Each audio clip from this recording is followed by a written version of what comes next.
സ്റ്റെഫിൻ നമുക്കുണ്ട് ഇപ്പോൾ ഉണ്ടല്ലേ? സ്റ്റെഫിൻ ഉള്ളത് ബിജു പി ജോർജിന്റെ വീട്ടിലാണ്. അനുവിന്റെ അച്ഛനാണ് അല്ലെ ബിജു പി ജോർജ്, ആ വീട്ടിലാണ്.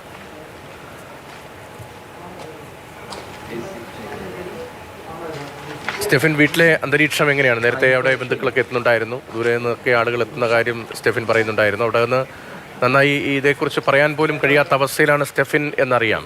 ഇപ്പോൾ ബിജുവിൻ്റെ മരണം, മകളുടെ മരണം, അത് താങ്ങാൻ കഴിയാതെ ആശുപത്രിയിൽ വന്ന് കണ്ട് നെഞ്ചുപൊട്ടി അമ്മ തിരികെ വീട്ടിലേക്ക് വരുന്ന ദൃശ്യമൊക്കെ നേരത്തെ അവിടെ വന്ന് സ്റ്റെഫിൻ പങ്കുവച്ചതാണ്. അവിടുത്തെ അന്തരീക്ഷം ഇപ്പോൾ എങ്ങനെയാണ്?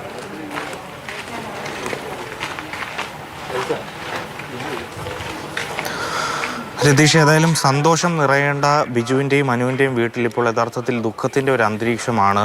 രാവിലെ മുതൽ തന്നെ ഇവിടേക്ക് ഈ മരണ വാർത്ത അറിഞ്ഞുകൊണ്ട് ബന്ധുക്കളും അയൽക്കാരുമൊക്കെ എത്തുന്ന ഒരു കാഴ്ചയാണ് നമുക്ക് കാണാൻ കഴിയുന്നത്. ഇപ്പോഴും അതിനൊന്നും തന്നെ കുറവില്ല. അയൽക്കാരും അതോടൊപ്പം തന്നെ ബന്ധുക്കളുമൊക്കെ തന്നെ ഇങ്ങോട്ടേക്ക് വന്നുകൊണ്ടിരിക്കുന്ന ഒരു സ്ഥിതിയുണ്ട്. നേരത്തെ അനുവിൻ്റെ അമ്മ നിഷ ഇരുവരുടെയും മൃതദേഹം കാണുന്നതിന് വേണ്ടി പത്തനംതിട്ടയിലേക്ക് പോയിരുന്നു. അതിനുശേഷം അല്പം മുമ്പാണ് ആ അമ്മ ഇങ്ങോട്ടേക്ക് വന്നത്. അവർ ഇപ്പോൾ വീട്ടിനകത്ത് ഉണ്ട്. അടുത്ത ബന്ധുക്കൾ മാത്രമാണ് ഇപ്പോൾ വീട്ടിൽ ഉള്ളത്.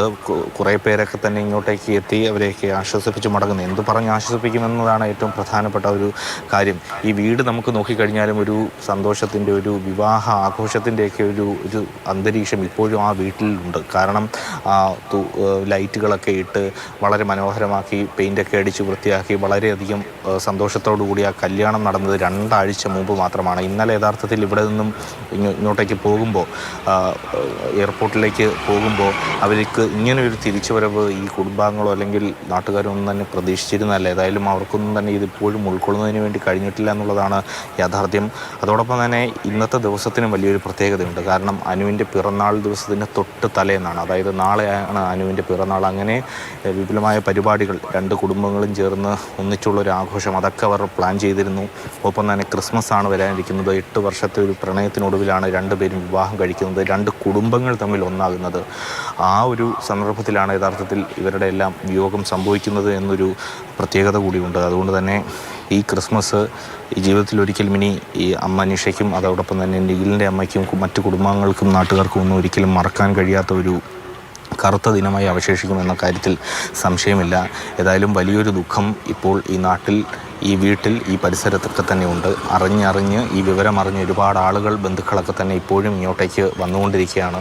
കൂടുതൽ പേരും ബന്ധുക്കളൊക്കെ വന്ന് ഈ വീട്ടിൽ വന്ന് അമ്മയെ കണ്ടിട്ട് താഴെ തൊട്ടടുത്തുള്ള ബന്ധുക്കളുടെയൊക്കെ വീട്ടിലേക്ക് പോയിരിക്കുന്ന, അല്ലെങ്കിൽ മറ്റയൽവക്കത്തെ വീട്ടിലേക്കൊക്കെ മാറുന്ന ഒരു സ്ഥിതി. കാരണം അവരുടെ ആ വേദന കണ്ട് സഹിച്ച് നിൽക്കാൻ പോലും കഴിയാത്ത ഒരു അവസ്ഥ യഥാർത്ഥത്തിൽ ഈ വീടിനെ സംബന്ധിച്ചിടത്തോളം ഇപ്പോൾ നിലനിൽക്കുന്നുണ്ട്. ഒപ്പം ഇനി ഏതായാലും ഈ ബിജുവിൻ്റെ അടുത്ത ബന്ധുക്കളൊക്കെ തന്നെ വിദേശത്താണ്. അവരും വരേണ്ടതുണ്ട്. ഈ സംസ്കാരവുമായി ബന്ധപ്പെട്ട ഒരു അന്തിമ തീരുമാനത്തിലേക്ക് എത്തുന്നതിന് വേണ്ടി. ഏതായാലും വലിയ സന്തോഷത്തിൻ്റെ ഒരു അന്തരീക്ഷം ഉണ്ടായിരുന്ന വീട് പെട്ടെന്നാണ്, ഒരു നിമിഷം കൊണ്ടാണ് യഥാർത്ഥത്തിൽ ദുഃഖഭരിതമായി മാറുന്നത്, ദുഃഖത്തിൻ്റെ അന്തരീക്ഷത്തിലേക്ക് മാറുന്നത്. ഒട്ടും പ്രതീക്ഷിക്കാതെ ഉണ്ടായ ഒരു അപകടമാണ്. ആരും പ്രതീക്ഷിച്ചില്ല ഇങ്ങനെയായിരിക്കും അവരുടെ തിരിച്ചുവരവ് എന്നുള്ളത്. മധുവിധു ആഘോഷിക്കാനായി മലേഷ്യയിലേക്ക് പോയ കുട്ടികളെ തിരികെ വിളിക്കാൻ വേണ്ടിയിട്ടാണ് 2 പേരുടെയും അച്ഛന്മാർ ഒരുമിച്ച് തിരുവനന്തപുരത്തേക്ക് എത്തിയത്. ആ യാത്ര അന്ത്യയാത്രയാകുമെന്ന് ഒരിക്കൽ പോലും അവർ പ്രതീക്ഷിച്ചിട്ടുണ്ടാകില്ല. ശരിക്കും പറഞ്ഞാൽ ആ അമ്മയുടെ അവസ്ഥ ഇപ്പോൾ അതിഭീകരമായിരിക്കും. കാരണം എങ്ങനെയാണ് മക്കളെ പറഞ്ഞയച്ചത്, അതിന് നേരെ വിപരീതമായിട്ടാണ് അവരിപ്പോൾ തിരികെ എത്തുന്നത്.